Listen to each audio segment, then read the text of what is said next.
For this last video, I'm going to show you another method to finishing the back of your embroidery piece.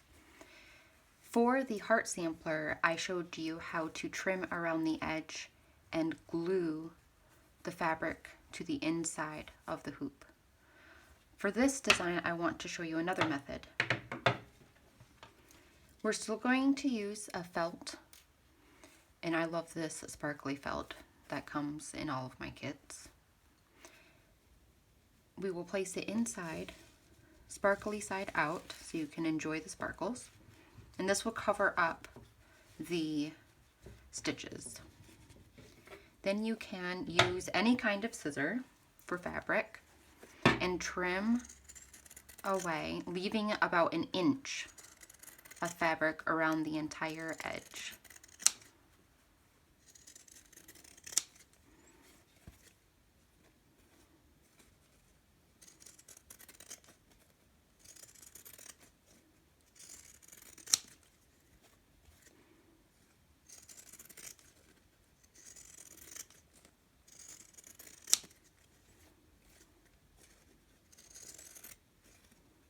It doesn't have to be perfect or beautiful, just trimming the edge.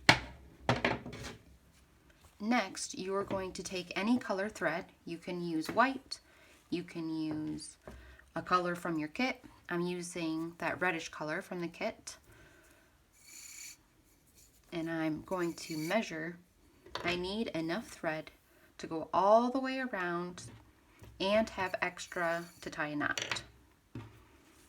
So you can just measure like this and then trim a little extra so you will be able to tie a knot when you're done. Using one of your needles, either the size 5 embroidery needle or the Chanel needle, it doesn't matter. Thread your needle and begin working at the top by the turn screw, starting on the inside of this fabric. And we're going to use a running stitch all the way around this border. Leave a little tail. This is what we'll use to tie when we're all done. And we're going to just use a running stitch about 1/2 inch from the edge of the hoop all the way around the piece. You may see some other embroidery artists weaving their needle in and out of the fabric like so. You can do that if you want to, but I have found it's a little hard to pull the needle and thread all the way through if you do too many at once.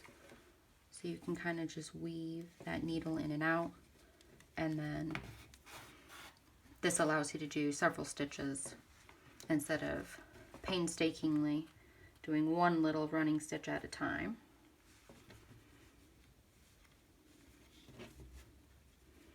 And go all the way around the edge of your fabric.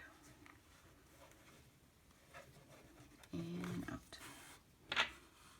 The nice thing about this method of backing your piece is if you ever wanted to change something to your design, if you wanted to add something or create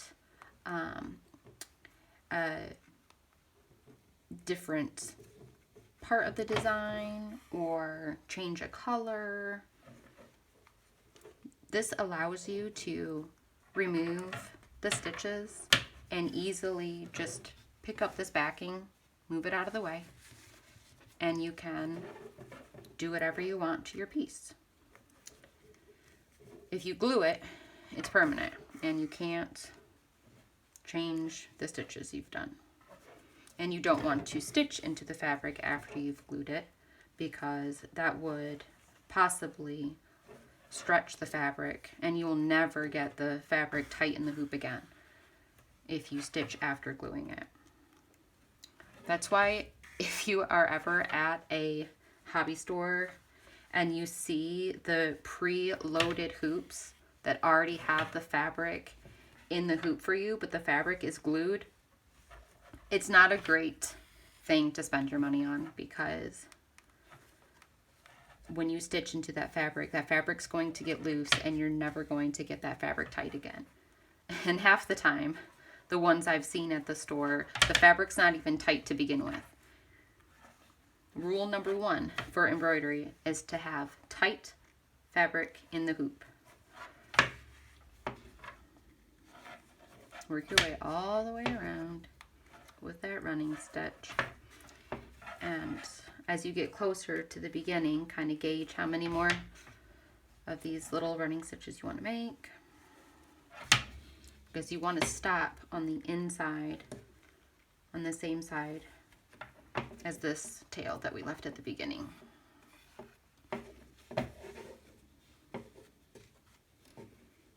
I think I can do one more.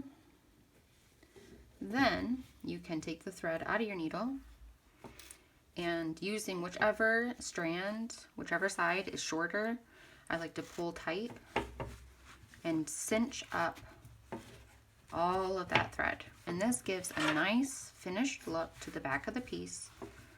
And holding it tight, you can tie a knot and trim off any excess. You want to tie a big enough bow, like I said.